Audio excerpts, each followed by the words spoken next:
welcome to another in our series of interesting, stimulating conversations with some recent and not so recent alumni of the University of Winnipeg. My name is Fred Appel. I'm on the University of Winnipeg Alumni Council, and I bring you greetings from the remote studio of the U of W Alumni Council here in beautiful central New Jersey. And I'm an alum, class of 1985. I want to thank my fellow council members for their support in this alumni series. This evening, I have three very recent alums of the University of Winnipeg to introduce to you. And we're going to have a conversation. They all have a number of things in common, not the least of which is they are all recent recipients of a fellowship program, a scholarship that we'll be learning about this evening in the next hour, the McCall MacBain Scholarship. But just before I turn to Sid and Cameron and Josh and introduce them, I'd like to mention a coming attraction. We have one more event in this U of W Alumni Speaker Series to bring to your attention, and we hope that you will tune in. It's going to be on March the 21st. March the 21st, and I think that is a, let's see, I think that is a Wednesday. Let me just check my calendar. March the 20th, it's actually a Thursday, and it's going to be at 7 p.m. Winnipeg time, Central Time. And it's a conversation with two very interesting individuals. Showcased at that event will be Reverend Stefan Johansson, a U of W alum who is actually on the Board of Regents of the University of Winnipeg. And he will be in discussion with a fellow member of the University of Winnipeg Alumni Council, Dr. Dorothy Young. And they will be speaking on the topic and having a discussion of the topic, the university as a custodian of a way of life. And drawing upon their own personal experiences in higher education at the University of Winnipeg. So I hope you will tune into that. That is Thursday, March the 21st at 7 p.m. Winnipeg time. That being said, let me introduce you to these three remarkable individuals, and I thank them all for their time. They all have very busy lives.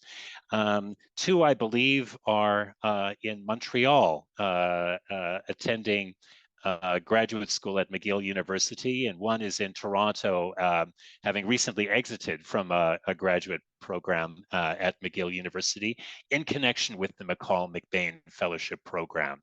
So let me just mention a couple of things about each of the three of them in turn. So Josh Swain, you can see him on the screen, is a member of the inaugural recipient cohort of the McCall MacBain Fellowships. Josh is a Red River Métis citizen, having grown up in and around Kinnesota, Manitoba. He is a graduate of course, of the University of Winnipeg with a BSc received in 2021. While he was at the U of W, he helped to run an organization called Dot Cases, which is an Indigenous campus group that supports Indigenous students in science, technology, engineering, and mathematics. He helped to teach biology and financial literacy to Indigenous students. Before attending the University of Winnipeg, he worked for 7 years and worked part-time at a restaurant during his studies. After moving to Montreal and taking up the McCall MacBain fellowship. Josh pursued a Master of Science in Public Health at McGill, and he recently completed his studies in there, and he has relocated to Toronto, and we'll find out what he's up to shortly. So that's Josh from the 2021 McCall MacBain cohort. A member of the cohort of 2022 is Sydney Sid Leggett, McCall MacBain scholar, and Sid is also a Red River Métis citizen, and she graduated with a BSc from the University of Winnipeg in 2022. She majored in applied computer science at the University of Winnipeg, and with Josh, she collaborated with the organization .cases. She built the organization's website. She served as the group's treasurer. She also worked to revitalize the data collection process for a youth-focused Indigenous-led nonprofit organization in Winnipeg, and she built a story-catching website in collaboration with Indigenous community members from 3 different cities. Sid worked 4 part-time jobs during the year during her studies at the U of W, and she spent 2 summers working as a junior epidemiologist and a research intern. She is in Montreal at McGill University, pursuing a Master's of Science in Epidemiology. And she intends to use that training as a foundation for a career in Indigenous research. And so our third participant this evening, last but not least, Cameron Adams. He is a 2023 McCall MacBain scholar. Cameron is of Anishinaabe ancestry. He's a member of the Barons River First Nation in Treaty 5 territory. And Cameron received his Bachelor of Education, and a joint Bachelor of Education and Bachelor of Arts just last year in 2023. And for 3 years, he worked with an elder and other community members to create a mobile application for learning an Indigenous language known as, Cameron, help me with the pronunciation, if you wouldn't mind. Nanawewan. Nanawelan, or Swampy Cree, I guess, is a colloquial term for the same Indigenous language. Cameron also participated in 6 Habitat for Humanity home building trips. He volunteered with a community-based safety patrol and contributed to university policymaking by serving on 2 communities while he was at the University of Winnipeg. He has worked most summers, and he spent this past summer learning Cree at a language camp in northern Manitoba, Alberta, and Saskatchewan. And Cameron's Master of Arts program at McGill University currently is in Indigenous language revitalization. So guys, Josh, Sid, Cameron, thank you very much for spending this short time with me. I'm very much looking forward to our conversation. We have 2 research scientists among us, and Cameron is more in the I don't know if we could say humanities and linguistics, language acquisition, but all 3 of you clearly have very strong ties with Indigenous communities, and your public service oriented work and your leadership work is clearly sort of Indigenous oriented. And first of all, perhaps I could ask the 3 of you, you clearly overlapped to some extent at the University of Winnipeg. You knew each other, perhaps were friends. Can I ask the 3 of you, and anyone can jump in initially, what your connections were before you became associated with the McCall MacBain program?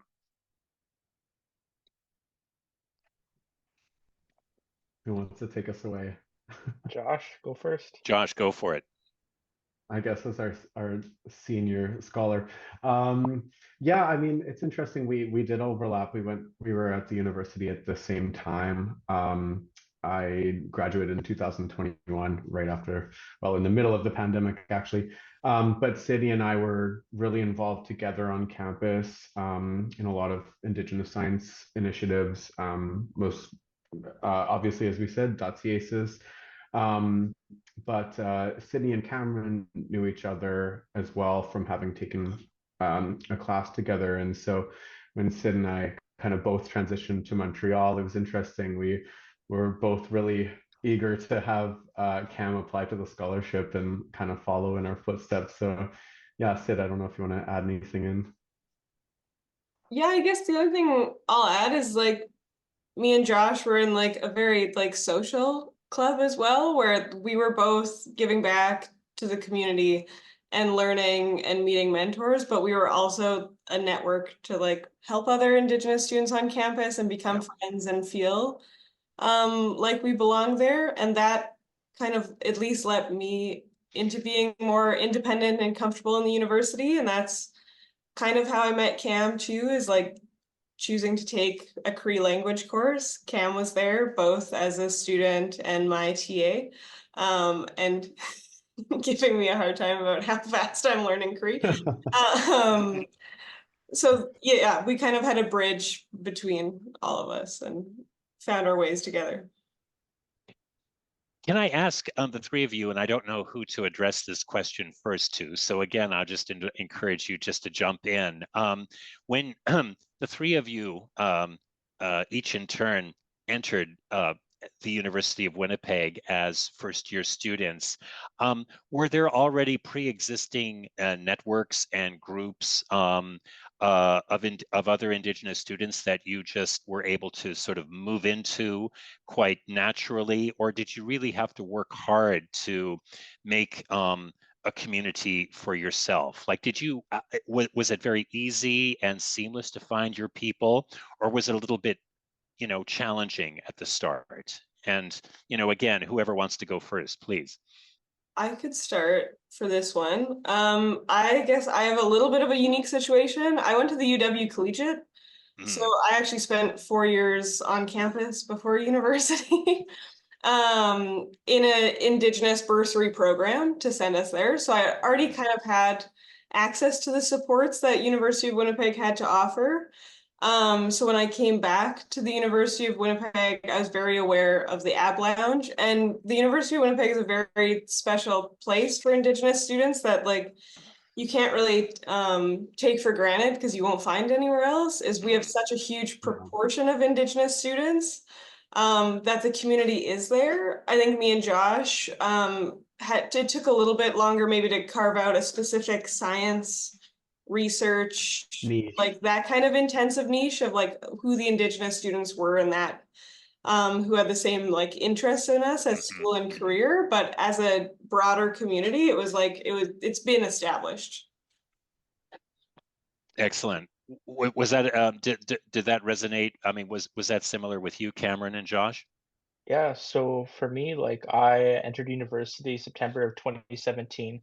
My first place that I went was the Aboriginal Student Services Center, Okay. and Andrea McCluskey really helped me get settled with my courses and Mhm. was there to advise me on anything I really needed, along with Jeff, Randy, and Tim in the Aboriginal Yeah, Student Jeff Randy Services and Tim. Center.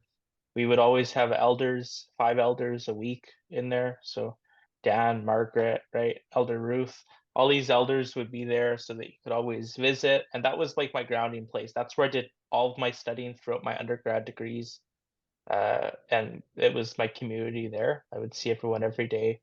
We'd have monthly potlucks, we'd smudge, we'd have pipe ceremonies, different things all the time to connect everyone and feel like a grounding place on campus. So sort of combination, cultural center, social hall, study hall, source for academic advising, just kind of like a one-stop shop for you. Definitely.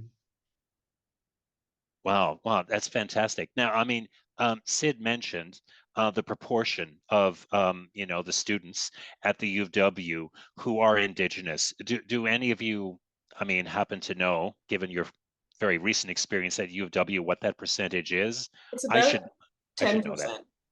10%. 10%. So Yeah. it's similar to the population in Winnipeg and Manitoba, whereas if you go to most other schools, especially U15s outside of Manitoba, you're looking at barely 1%. UW Yes. had easily 3 to 4 times the amount of Indigenous students as McGill does, for example, even though they had about a third of the students.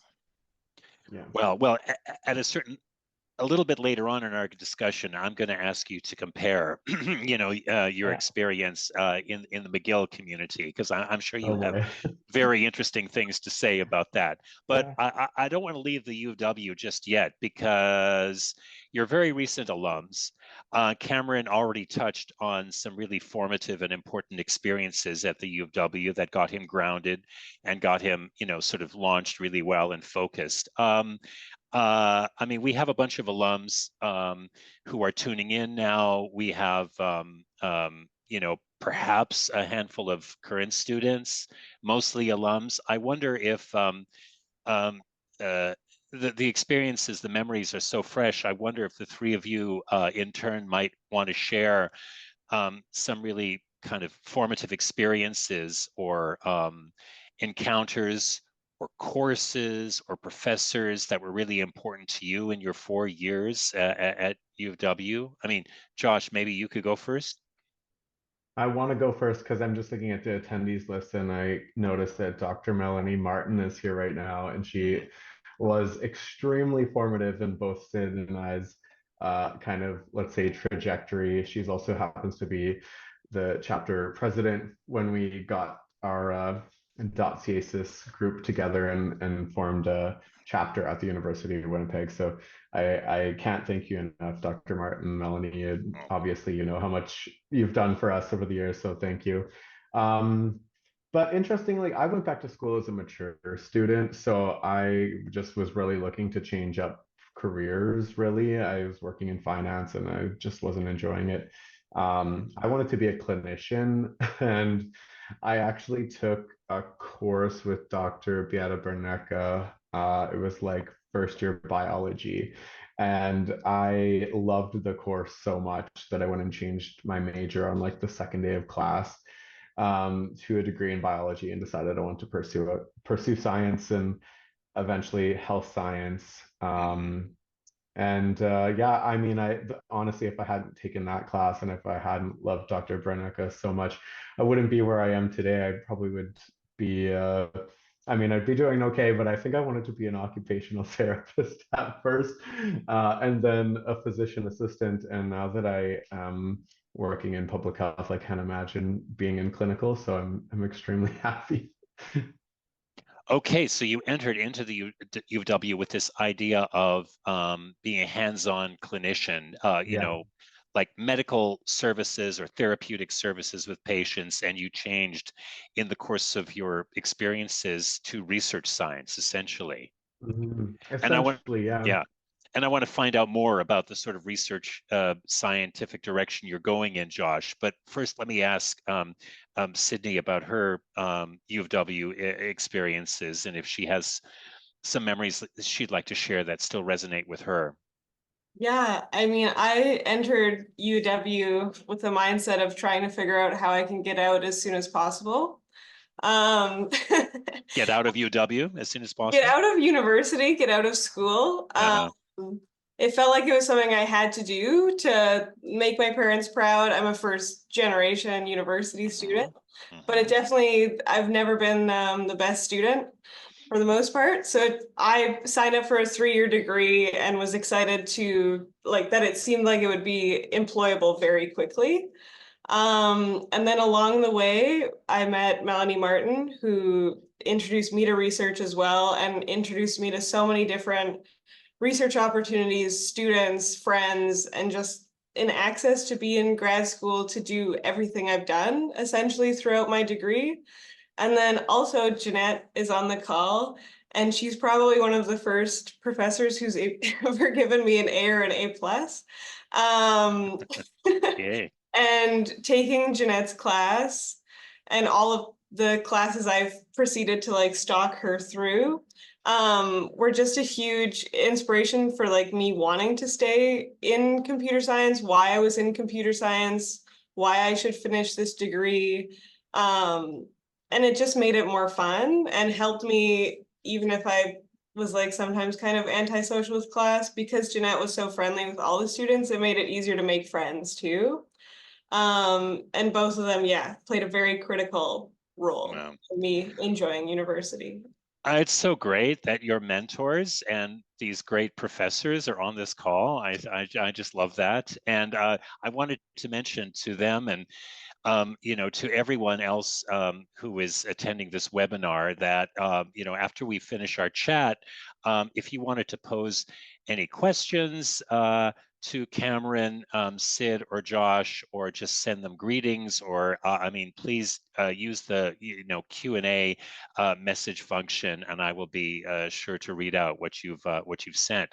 Sid, just before I turn to Cameron, I was just comparing what you said to Josh, and it resonates so much. But Josh clearly did a pivot after he entered U of W. There was something that he thought he wanted when he first entered, and he moved in a related but a different direction. It doesn't sound like that happened with you. You entered into computer science initially. Did you make a pivot yourself? I actually made my pivot before UW. So I went to the University of Victoria for my first year of university, as like 18, wanting to leave, be on my own. And so my pivot kind of happened there where I realized I needed to come home. I was like failing pretty hopelessly out of engineering. And an elder told me that maybe if I do health informatics, computer science, I might be more interested in my skills.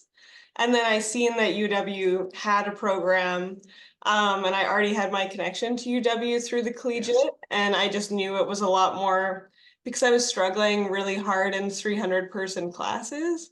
I thought in order for me to maybe survive a degree, UW would be my best bet, just because it is what I'm more used to, and it felt a little bit more like home. Was that elder who gave you that pivotal advice, was that someone at UVic? Yeah. Okay, all right. Fantastic. It sounds like you have a connection to the UW Collegiate as well as Josh. Is that right? Not me, no. I went to school in rural Manitoba. Got it. Excuse me. Right. And Cameron, let me ask you again. I mean, you've already mentioned the center, the Indigenous Student Center. Did I get the name of the center correct? Yeah, it's the Aboriginal Student Services Center at the University of Winnipeg. It's on the second floor of Lockhart Hall, so right at the back of, I guess, the main campus building. And that's where I've studied. And Andrea, who was the director of that center for many years, helped me plan my course load. And that I entered university as a Bachelor of Arts in Indigenous Studies student. It was, I think, a 3-year or 4-year. I don't know what I entered as. And the first course I was registered in, and it's still my guiding principle today, I was registered in Introductory Swampy Cree with Ida Bear, a lifelong educator of Swampy Cree. She's from Norway House, Manitoba, the same community my great granny comes from. So going into university and having that class every single week for 3 hours was really grounding, but also just inspiring to be able to learn this language that I had got a little bit in high school. But I also had an experience where I could visit with a Swampy Cree elder, Margaret Osborne, in the Aboriginal Student Center every single week as well, because she came as an in-house resident elder, and we would visit, speak Swampy Cree. She would story tell to me in the language, and all those experiences kind of fostered, relationality and kind of learning about how we tell stories. I learned a lot about kinship wagotowin in the Aboriginal Student Services Center by talking to the elders, and they would say, who are your great grandparents? Where does your family come from? And I would say, such and such. Oh my, I was a kid, and I knew them from Lake Winnipeg. So it's a very small world around the lake Mhm. in Manitoba, and people know each other. So that was their way of relating to me so that they would know who I am. And as the years went on in university, I built different relationships with professors such as Dr. Ryan Afer in Mhm. the history department, Dr. Roland Bohr. I also had Dr. Lorena Fontaine in Indigenous Studies, and many profs like Peter Bjornson in Mhm. education. My own associate dean of education, Dr. Trudell, is here. So I'm Mhm. happy, that she's here in the call today. Wonderful, wonderful. Yeah, but Welcome. I eventually, after a couple years in university, I was really inspired to want to teach Swampy Cree, so I transferred into the integrated faculty of education Mm. to get 2 bachelor degrees. So yeah, that's a little bit about my journey. Fantastic. Sid mentioned that she and her family is first generation, university educated person. Is that true of you, Cameron, and of you, Josh, as well? Yeah, specifically through university, yes, I'm the first generation in my family, as Yeah. well to go for Yeah, I'm the continued first. education too. Yeah, I'm the first post-secondary. Actually, both my parents didn't graduate high school, so Right. So let's see. So I mean, the three of you, each graduated within, several years of each other.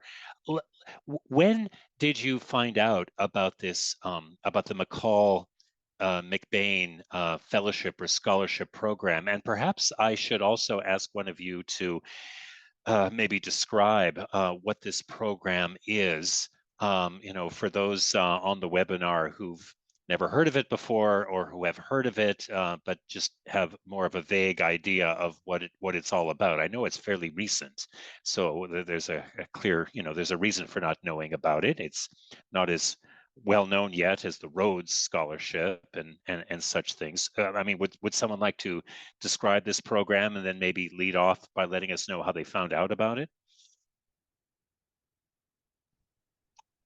Josh, you should start. You can go, Josh. You're the first one. sure. I mean, it's interesting. It was kind of pretty innocuous. Like I actually was invited to apply by Aboriginal Student Services, and actually the awards department reached out as well. I think just because I'd been pretty active in applying to scholarships before, um, and it was one of those things where I kind of just opened the email and didn't really think anything about it. It really is I wish that there was this tale to tell, but I just honestly one day went back and reopened this email and thought like maybe I should try. It Hmm. was just like one of those things where I thought like at least I'll have, you know, you miss Hmm. 100% of the shots you don't take. But I seriously, I just applied on a whim. It ended up being like quite an application process, and as the other two will attest to, a very rigorous sort of like interview. And um, it wasn't just as easy as like writing a few words down on a paper. It ended up being a really long process. But the scholarship, I mean, and the two of them can really add to what they want. But Yeah. the kind of like pillars of the scholarship are character, community engagement, Hmm. leadership.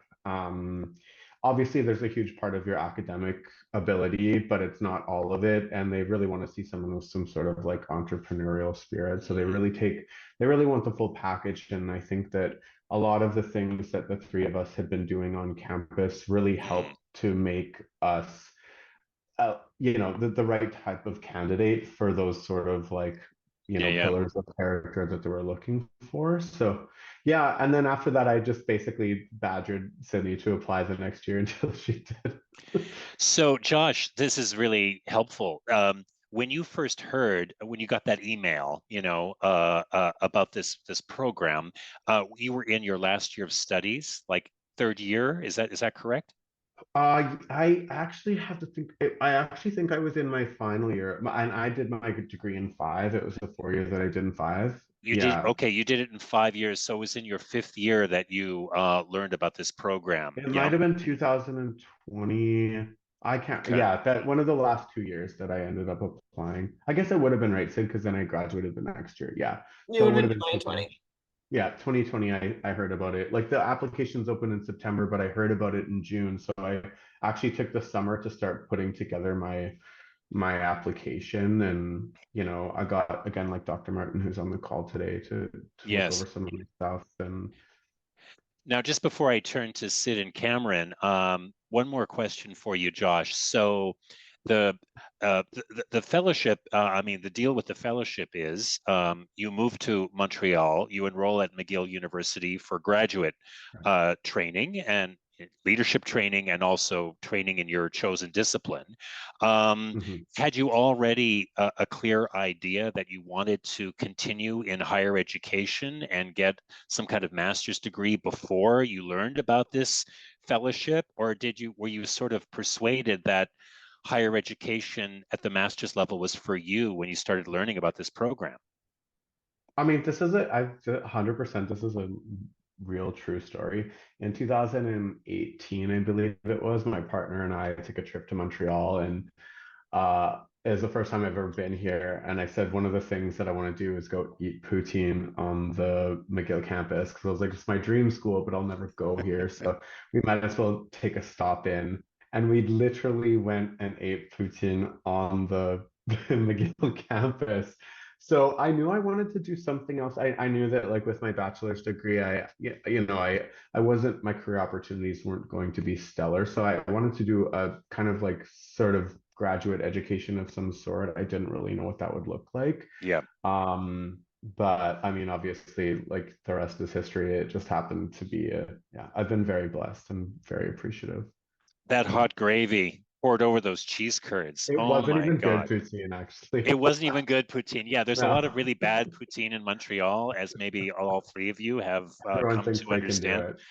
it. What about you, Sid? I mean, were you convinced that higher education at the master's level was for you before you found out about this program? Before I found out, yes. So I started working as a junior epidemiologist in 2019, and based on my like epidemiology mentors, they all have PhDs. You can't like really become a loose like epidemiologist without education. So I like, if Right. I wanted to become like them, I knew I had a lot of school ahead of me.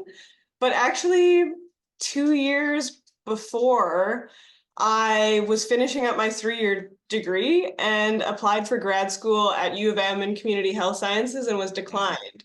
Mm. Um, because I had a 3-year degree, I and kind of scrambled with Melanie immediately on what I was going to do, switch into a 4-year whatnot. So Yep. my planning for graduate school started more in my 3rd year, but I had 2 more years to go after that to kind of get to a point where I was hoping that someone would let me in. And I also, once Josh started telling me about it, I definitely kind of had an attitude of like, obviously, I'm not going to get into McGill. I couldn't get into U of M. And I'm definitely not going to get any money. And at that same time, I was applying to like NSERC, getting declined, all kinds of stuff like that. McCall MacBain opened up a pretty huge door for me Mm. once I finally opened the application, because it does give you a chance to tell your story. Because I had been working for years too, it let me highlight all of the things I learn outside of the classroom and what I learn inside of the classroom that I have a really hard time getting across with grades and testing. Where I feel like I do get the skills, even though it often doesn't like seem to show through grades. So it gave me a lot more of an opportunity instead of looking at my GPA and automatically Yes. pushing me out. But yeah, Josh was telling me about it for like the entire year. He applied, went there, started going, moving to Montreal, like everything. And I think I opened the application like 4 days before it was due. That's a lot of pieces to pull together in 4 days. And I'm Yeah, really lucky. that was not my experience. But Sid's good at that. I'm not good under pressure. My computer science degree taught me how to do a lot of things at 3 a.m. And I'm also very lucky that my references are very kind to me. in those Wow. situations. Well, so Cameron, we've heard Josh and Sid refer to networks of people who alerted them to this program. Was it the same? It was the same deal for you as well? So I was actually away at this time. I was away at I have one of my really great mentors in the chat here, Dr. Kevin Lewis, out of the University of Saskatchewan, and he's mentored me in Cree for many years. And I went to his camp for 3 months, and I went, being in the bush there, Wi-Fi is really scarce.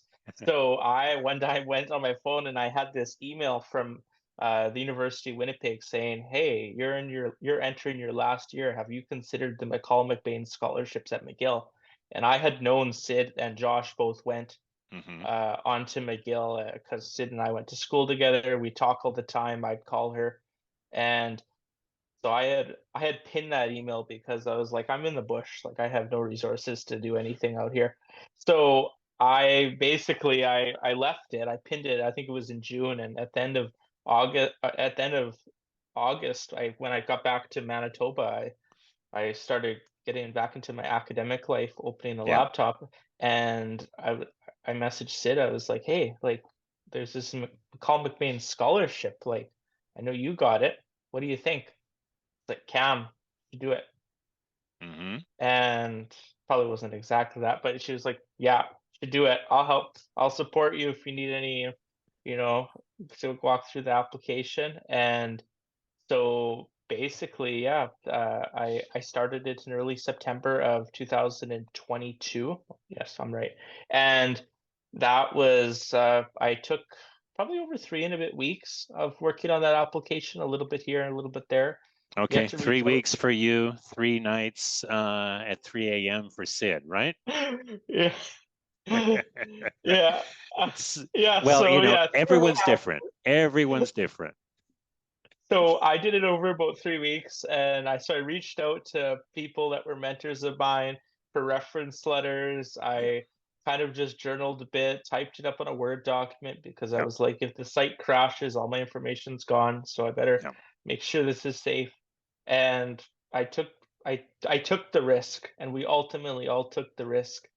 And after I submitted it at the end of September, that was when I had programs, and this was the most interesting part of, I guess, my own journey.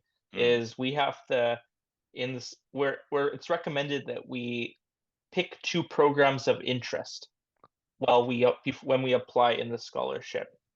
So I picked the first program I picked. Well, it was really interesting. So the first one that I liked was the Masters of Arts in Indigenous Language Revitalization. That program wasn't on the portal though, because that program has an ad hoc website link on McGill's website. Mm. So that program, I had to reach out, and I reached out to the scholarship. They eventually added it onto the Okay. portal right away. So that was very helpful and encouraging to show that I can click on a program that I want. And then I eventually applied to law school. Which he And I got did all. into, by the way. I got So into both. whoa, you applied to McGill University Law School Yeah. And he got in. and you got in. Are you doing you're not doing a law program now, are you? Oh, I Cameron? said no to law right now. And yeah, to focus on language revitalization, because I feel, Sure. based on what my mentorship and all the support I've received, is that law school can come in maybe 5-6 years if I want down the road. But I Okay. can get this critical education in language revitalization right now. So I remember that conversation we had, Cam, when you were like, "What do I do?" yeah. We were both like, "Follow your heart on this one." Cameron's a man with options, but so is Josh, and Sid is a woman with options too, clearly. So let me, Josh alluded very briefly to a very extensive and rigorous interview,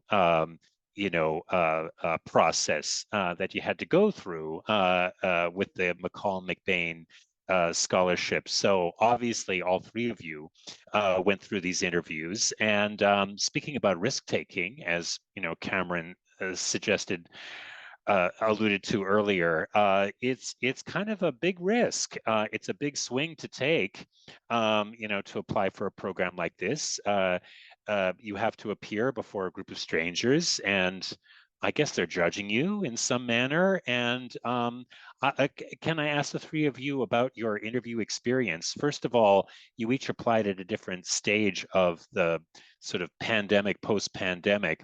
In some cases, I mean, for all of three of you, was it all in person in Montreal, or was it by Zoom for, say, Josh, because he was the first, or, whoever wants to go first, please. I guess we'll go in order. Yeah, we were kind of in a weird lull where we thought we might be able to do in person. And the way the scholarship is set up, there's regional interviews across the country. Each region is represented by a city where those regional interviews will happen. Winnipeg just happens to be the region for the prairies. Yes. And I think my year it was set to happen at the University of Winnipeg. However, I think at that time it was Delta had other thoughts in mind. So I ended up being on Zoom for that. And then the final interviews take place in Montreal. However, again, those were thwarted by, I think it was Omicron at that point.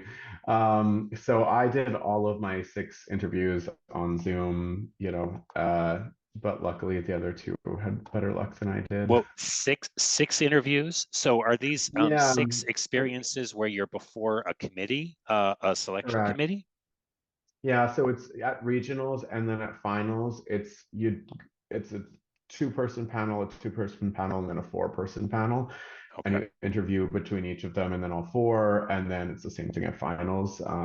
So yeah, it was a lot of I wouldn't say getting grilled. They really just wanted to get to know us, but it was a lot of bearing your soul. Oh, for sure. Sid, did you have like a hybrid experience with some of these interviews on Zoom and some in person, or what was it like for you? I was all in person. So for the Winnipeg regional, like we were masked up. And it was still like kind of the start of back to normal. Yeah, and we like the intention at that time too was very much like that you should quarantine before. So especially for the in Winnipeg ones, like it was very early on, so we all quarantined and interviewed and went through our same panels. But then we got flown to Montreal, once again, pretty suggested to quarantine, because if you get COVID, you cannot go.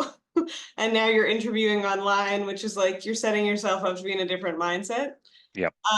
So we had more like the threat of COVID and like the threat of if you get sick, your life is gonna suck, but it's gonna keep going. Not that it's gonna be online for everyone else. Yeah. Cameron, I'm guessing that your interview experience was just as rigorous, but because you're the sort of youngest cohort, it was all in person. Yeah. Yeah. So I did the 3 interviews in Winnipeg in November of 2022, and found out really quick that I was going to finals in March. Arrived. But prior to that, we were advised for the 2 weeks prior to really stay limited contacts, to mask up, to make sure that there was limited risk. It was a low risk, but also the prior days before and throughout the whole trip, every single morning we would have to fill out just a questionnaire to ensure that we weren't feeling sick, so that nothing would spread, because when you have almost 100 people from around the world in close contact, we want to make sure nothing goes. Oh, totally. So yeah, Cameron was the first international cohort as well, so there were people literally from all over the world. Wow. So now we've already learned in this hour that Josh had an experience of going to Montreal before all of this, eating really bad poutine with a partner on the campus of McGill University. What about Sid and Cameron? Before you were flown to Montreal for this interview, had either of you been to Montreal? Had either of you been out east, anywhere? I hadn't been east of Kenora. province, which is like 3 hours east of Yep. the Manitoba border for reference. Mhm. I had been west like quite a bit with my family, with Mhm. school, whatnot, but like never been east, never been to Montreal, can't speak any French. So it was a pretty big, like new Yeah. experience for me. Wow. And Cameron, say ditto or similar? I mean, Yeah, so I had been to Quebec. I've been to Quebec City. I spent time in Montreal. okay. I've been on trips to Nova Scotia. So Mhm. Okay. I've been in Ontario. So yeah. Very good. So let me now ask the three of you about the process of relocating yourselves and your lives to Montreal. So um, your experiences of Eastern Canada was variable, and your university experience had been limited to this small, very friendly University of Winnipeg with a very impressive percentage of Indigenous students. So a very different scene at McGill University. I wonder about the adjustment process of moving to Montreal and enrolling at McGill.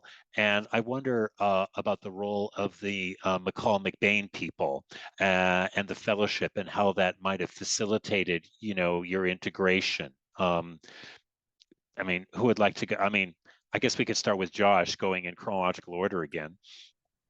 Yeah, I mean, I honestly, it's really interesting. I tell people this all the time. Like moving to Montreal, I uprooted me and my partner's lives. We had just purchased a condo. Like we weren't at all prepared to move across the country, and ended up getting the wrong U-Haul and driving a 26-foot truck. It was wild. But anyways, moving there, I think we were really blessed, and I don't know if the other two feel the same way, but we kind of had built-in community by being part of the scholarship. We spend a lot of time together as scholars, like a great deal of time, and not only just in our leadership program, but a lot of us personally as well, kind of like outside of the program.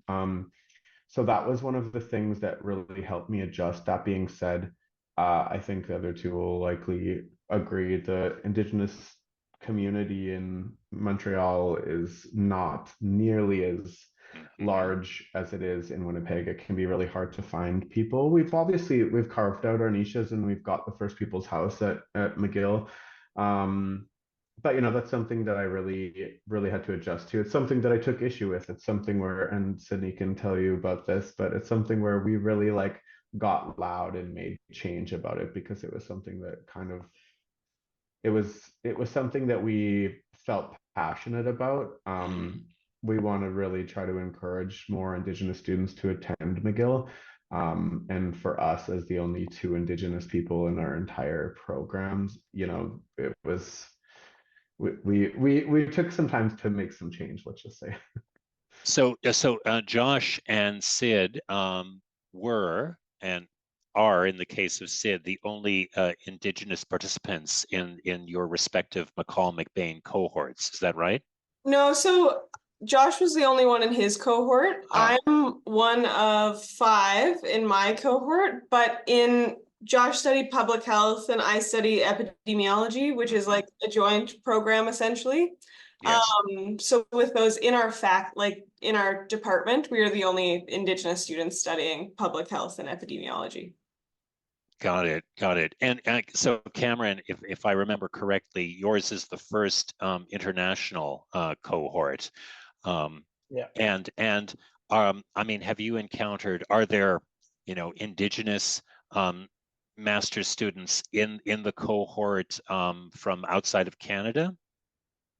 Yeah, I think there's different people. There's people that are from all over the world. Okay. There's people that have their own indigenous languages from different parts of the world too.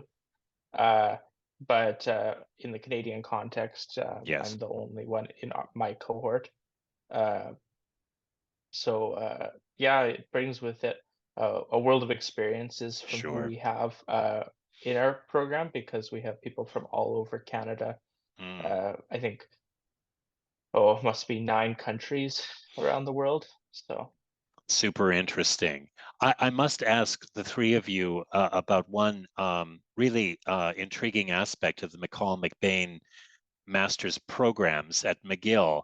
If I remember correctly, of course, you're taking courses in your chosen, academic field, your major at the master's level, but you're also taking these leadership focused leadership training courses as well with everyone else in the cohort. So, I mean, for the benefit of those, tuning in, and for me too, could I ask you to say something about the leadership training programs? How are they structured?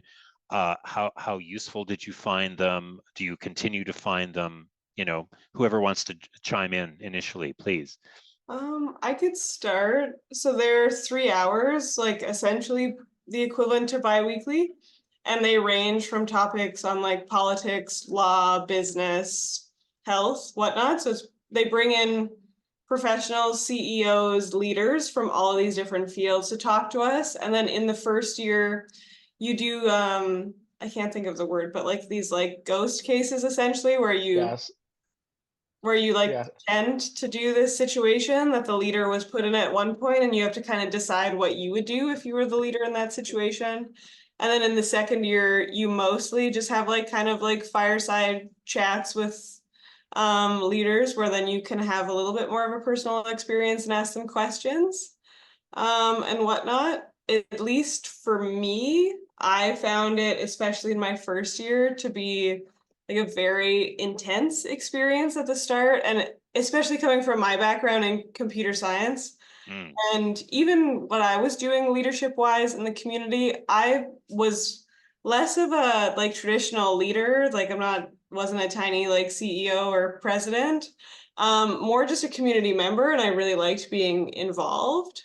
So getting put in the hot seat and told to public speak a lot and stuff like that was definitely intense for like me, coming from my background, but it was also really good practice, obviously, for getting myself out there. Whereas in my previous degree, like, they're forcing us into group projects in computer science so that we stay talking and not just looking at our computer all day. So switching into like something where they're like building the possibility of becoming politicians and stuff like that was a jump for me. A jump, did you say? Okay, very good. I thought for a second that you said joke, but I can sort of envisage the sort of person who would be your instructors if you're taking a master's degree course in epidemiology or public health or linguistics, but sort of can you describe the sort of instructor who's leading these courses in leadership training? I mean, what kind of backgrounds do they have? How old are they? What are their qualifications? I mean, you've you've seen them on television and in the news. Like they're very well connected to some pretty impressive people. It was some, we would be casually having like cocktail hour with like the CFO of Twitter. It was pretty wild. So they're people that have worked very hard. They're people that have made themselves stand out for specific reasons in their fields, in their community. They're people that have very specific values. And a lot of times, they were really had similar backgrounds to us. A lot of them were fellow scholars of other programs like Loran and some of the Rhodes. And I think they really tried to make them as relatable as possible, given the fact that there were so many different programs being represented in the cohort. We're not all going to really engage with every single field. There's obviously going to be some ones where you think, this doesn't have as much to do with me. But yeah, it was really, really impressive sometimes who would be like coming to give us talks. All right, so you had Jack Dorsey, former CEO of Twitter, come give you a talk? No, CFO. Oh, the CFO. He didn't give us a talk. He was at like the open house, which was really cool. To our lounge. That's still pretty impressive. I don't know if Cameron, if you had any We comments also on the had, leadership. oh, Sid, Oh, this was yours. We had one of the Supreme Court judges come. I I can't want to say remember. his name was Fred or Frank. Yeah. I also okay, Frank, the take Supreme that Court one. Justice. Excellent. I can see the name, can't deliver it. That's all right. That's all right. So so let's see. I mean, Josh has exited the program, and Sid and Cameron are still involved in the program. Josh, tell us where you are now and what you're up to. Yeah, so I'm in Toronto now. I moved here pretty shortly after I graduated. I would have stayed in Montreal forever. I absolutely loved that city. I fell in love with the place and the culture. But my French just isn't good enough to work professionally there in my field. So I've been working for the last 9 months for it's called Anishinaabe Health Toronto. So it's an Indigenous community health organization. However, tomorrow is actually my last day. I'm transitioning to a new role with Toronto Public Health, and I'm going to be writing the Indigenous wellness strategy for the city of Toronto. So I'm really, really looking forward to it. It's an incredible opportunity. Congratulations. Thank you. Yeah, I'm really excited to start. It's exactly what I wanted to be doing out of university, and I'm really looking forward to it. Thank you. Are you transitioning into, I mean, it sounds like it's a very large organization, a big bureaucracy, or is it Yeah. not? No, I mean I think it's like one of, if not like the largest municipal governments, like in terms of like their scope, I think in like North America. But our department, like Toronto Public Health itself, is also pretty I mean, it's well resourced, it's really well staffed, and Yeah. we've got some really good like people that have come from community that are working, especially in my department, that I'm really looking Yes. forward to learning from. Yes. Yeah, but it's going to be it's going to be a very large bureaucracy, and I've been working at the community level, so it's going to be a bit of a transition. I am really impressed and pleasantly surprised to hear that you are being given some serious policy-making responsibilities. I mean, you are a young guy, and you were only recently a university student. And typically, when you enter into a large bureaucracy, in many places and in many bureaucracies, you pay your dues and you do kind of low-level stuff. You know, the older people, the jaded older people, are the ones in policy-making positions until they move into retirement, and you know, are supposed to be chafing, waiting to be you know, in a position of responsibility. But it sounds like you're going to be in a very interesting position from the get-go. It's a new role, and I think that they were really looking for somebody that had lived experience and education and experience working in the community, which I'm been working for HT for the last 9 months, but I had previously worked for other Indigenous health organizations, Yes. over my career through university. I mean, I've been in school for 7 years before this. So yeah, so I mean, I'm happy they took a chance on me. We'll see how this goes. Sure. I think I'm ready. Well, Josh is well launched. Sid, so you know, you're in Montreal, you're in the McGill program. I mean, where do you see yourself in 2 or 3 years? Does a PhD doctoral program beckon to you? Does living in Montreal attract you? The draw of family back to Western Canada, perhaps? Where do you think you're going to be in 2 or 3 years? Yeah, so I'm finishing up my thesis now, so that's kind of, you know, a little bit of an undefined timeline. Hopefully around end of summer-ish. But with that, I have my application in to the PhD in Community Health Sciences at the University of Manitoba. And I'm also looking at job opportunities back home. I currently work for the First Nations Health and Social Secretariat in Manitoba. So potentially transitioning into full-time research work there. And other options, ideally, I would like to be doing Indigenous epidemiology and continuing program creation for that for a long time, and kind of expanding how many Indigenous epidemiologists are in Canada and the whole kind of health research world in general, and actually having Indigenous people doing the research instead of getting researched on. It sounds like your future work in Indigenous epidemiology, at least in the short term, might find you back in Manitoba. So professional and personal incentives to head back there at some point? Yeah, definitely. The moving truck is in process of being booked. Whoa, okay. I see myself back home. It was like probably the most intense question I actually got asked during my final interviews for McCall MacBain was if I saw myself personally being able to leave Winnipeg, which is a very like deep question for someone who's offering you a lot of money to be like, whoa. I guess I could figure it out. But yeah, both my year leaving when I was 18 and then also getting to be away for my master's degree, like it's very, very clear that both like my family, my people, my community, like it's the homeland of my nation. And then also like I want to do work on like my people. I want to work away from the pan-Indigenous approach. And my knowledge base and lived experience is based back home. So I feel like the best work I can do is in Manitoba, just for me personally. And then lots of my opportunities, elders, and connections are also back home. And it's just a place that makes me happy. Makes total sense to me. Cameron, you still have some time to enjoy everything Montreal and McGill has to offer. Where do you see yourself in, I don't know, 2, 3, 4 years?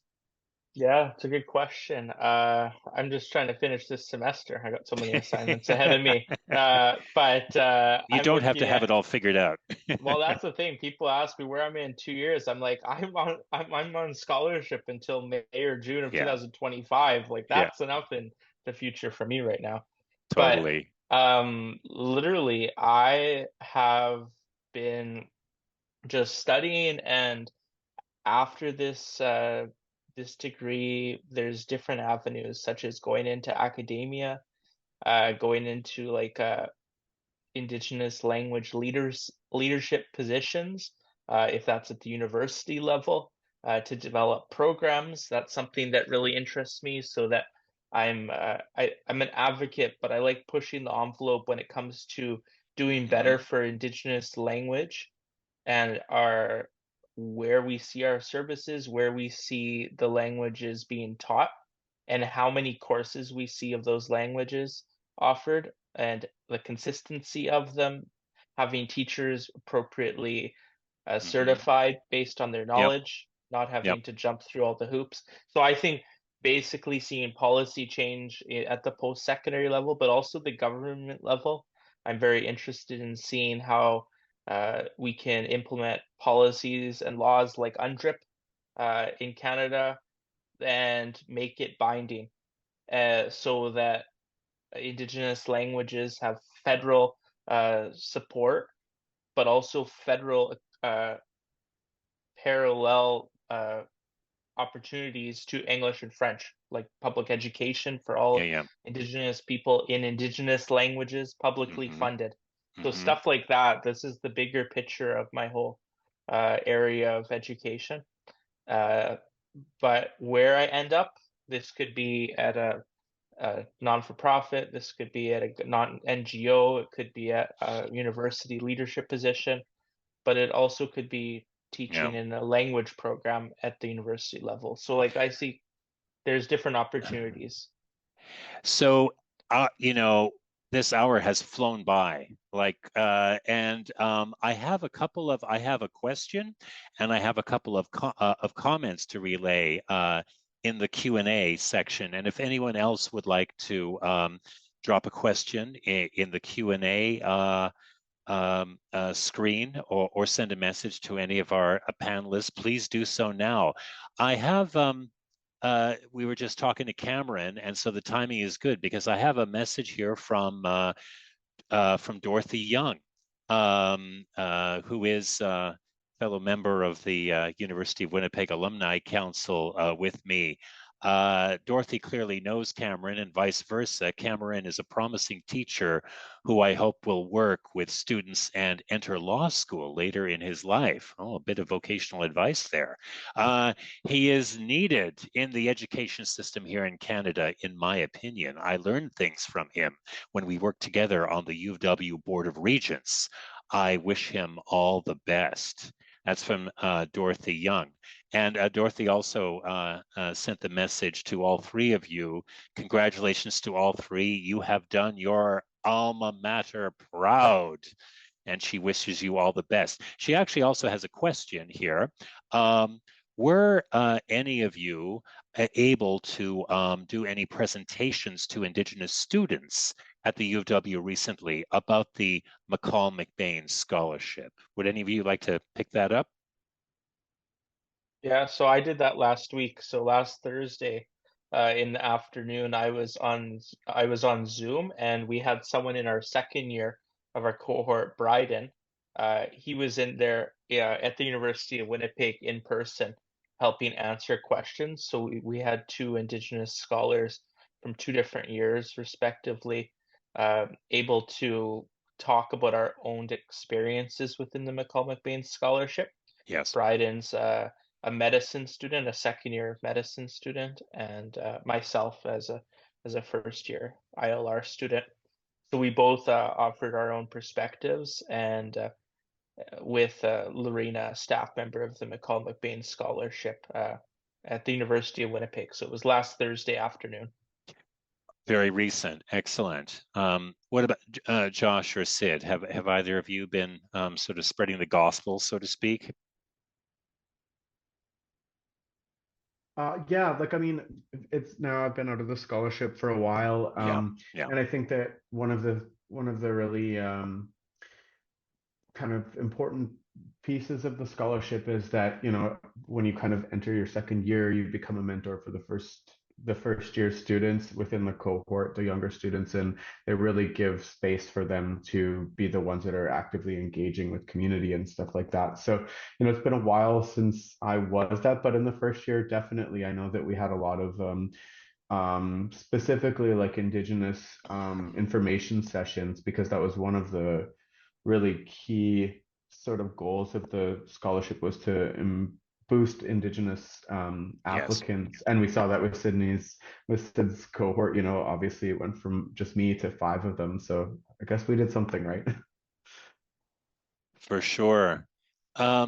We have a comment from Leslie Trudell. Thank you, she writes, for sharing details of your journeys. Congratulations to all of you on your amazing accomplishments. And a comment to Cameron. In particular, Cameron, the Faculty of Education is so proud of your advocacy. And we have a comment from Kevin Lewis in Alberta. Okay, we're all watching you from Alberta. Keep doing amazing work. All of you are so inspiring. And an alum named Mahmoud Hussain has written in with a very interesting U of W centric question. I think Cameron has already answered the question. He clearly favored studying in the Aboriginal Center, the Aboriginal Student Center on campus. What about Josh and Sydney, when you were at U of W, where was your favorite place to study on campus? I mean, it's so funny. I can't say that I did a lot of studying there. I think I did mostly napping, but Bernice's Bernice's room was one of my favorite. And then I spent a lot of my time in the science building, just because a lot of my classes were there, and there wasn't enough time to get back and forth between main campus and the science building. So I did a lot of studying there, and I quite liked it. It felt like a really nice place to be. Mine was the library in like the very, very top floor. There's like the extra loft area. Yeah. Fantastic. Well, we have a wonderfully supportive and admiring comment from and a question from Melanie Martin. She writes, I absolutely know all of you would be very successful. I know you have noticed the faculty cluster hire at the University of Winnipeg. What will it take for us to convince you to come back and be one of our colleagues in the faculty here? That seems Well, like a general question. she knows we've noticed it because she sent it to us. Said, hey, what do you think about coming back? Okay, well, clearly the pull of Winnipeg and Manitoba remains very strong. Cameron, you wanted to say something. So if there was this might be a hint for those listening at the University of Winnipeg, if there was an integrated history, Indigenous studies, and Faculty of Education, Indigenous higher cluster, that might be something with Indigenous languages and education in Indigenous languages. If there was a position that encompassed all of that, that might be an incentive. That might be the dream job. So just throwing it out there. You know, a little bird told me earlier today that there might be sort of a high-end administrator of the U of W tuning in to this webinar. Maybe, maybe not. So I hope you know they're still in attendance and heard what Cameron had to suggest. Well, look, guys, you've given me a great deal of your time, and you know it's already past 9 on the East Coast, where the 4 of us are. I want to thank all of you for your time. It's been a joy and a privilege to get to know you a little bit and to speak to you. I want to thank Josh Swain and Sid Leggett and Cameron Adams, and I also want to thank Bryce Brennan in the Media Services Department at the University of Winnipeg, who's been a very supportive presence during this webinar and who was our technical host for this evening. And I want to thank Dorothy Young and everyone else at the University of Winnipeg Alumni Council for their support of this speaker series. And I just want to close by thanking everyone in attendance. And to remind you once again to tune in on Thursday, March the 25th. We have a webinar with Dorothy Young and a special guest, a member of the Board of Regents, Reverend Stefan Johansson, on the subject of the university as a custodian of a way of life. So thank you all very much. Have a very pleasant evening. Be safe and be well. Thank and you. Go find some really decent poutine, guys, you know, and you can get it in Toronto as well. Thanks everyone for being here.